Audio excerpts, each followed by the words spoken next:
Wannan mahaifiyar ta kasance ne tana tunani akan yadda za ta biya kuɗin ɗiyanta guda 4 wanda za su koma makaranta cikin kwana 3. To mijinta ita kuma ya riga ya mutu. Ita take ɗaukar yauninsu na komi da kominsu har tsawon kwanaki bayan mutuwar shi. To ita kuma tana so duk yadda za a yi cikin kwana 3 nan tana so ta samu kuɗi wanda darajarsu a kuɗin yankinsu ya kai 1000 kenan. To ita kuma hallo babu abin da ta mallaka illa wata auduga da take yin kasuwanci da ita. Tana ta nazari akan yadda za ta bullo wannan. Cikin wannan tunanin nata sai ɗanta ya shigo ya ce mata in Allah yarda Allah zai arzita ki da kuɗaɗe mamma, kuɗaɗe insha Allah na musamman. Sai uwan nan bayan sallar isha'i ta je ta kwanta ta yi sallar dare da sauransu ta yi addu'a.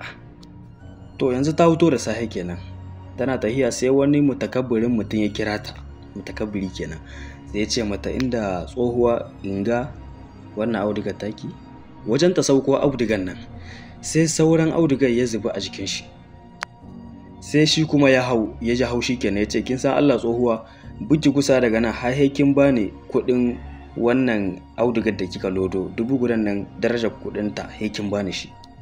Uwan nan ta yi kuka ta ce da Allah ka yi mini haƙuri kar ka mini haka. Ta ce mushi wallahi ina buƙatar kuɗaɗe fiye da wannan ma. To cikin wannan ne sai wani mutum ya ɗan zo haka sai ya ce ya aka ba shi labari yadda aka yi duka.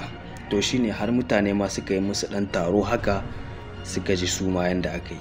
To shine bayan ya ji labarin sai ya huddo 1000 nan sai ya ba mutakabbirin, sai ya ce mushi to naji na baka kuɗin wannan auduga ko to ba na audugan. To sai kuma shi mutakabbirin ya ɗan ji mamaki sai ya ce mushi to in ban baka ba kuma ya za a yi kenan in ban baka ita auduga ba. Ya ce mushi abu mai sauki, idan baka ba mu audugar ba ai sai ka ba mu kuɗin mu. Sai shi mutakabbirin ya ce a kai dai kana so ne ka yi mini yawo da hankali, wannan ai zalunci. Sai shi kuma ya ce mushi kai yanzu haka yi magana akan zalunci akan abin da ka wani tsoho. Shi kuma mutakabbirin dama ɗazu ta ce mushi tana buƙatar fiye da kama da son samu ne. Sai shi kuma wannan ya amsa sai ya bata duka, ya ce mata hajiya rike kyauta ne wannan na baki.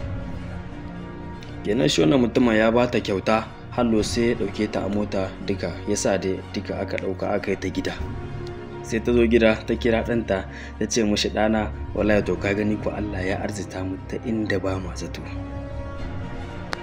ولا تقف ما ليس لك به علم إن السمع والبصر والفؤاد كل أولئك كان عنه مسؤولا ولا تمش في الأرض مرحا إنك لن تخرق الأرض ولن تبلغ الجبال طولا كل ذلك كان سيئه عند ربك مكروها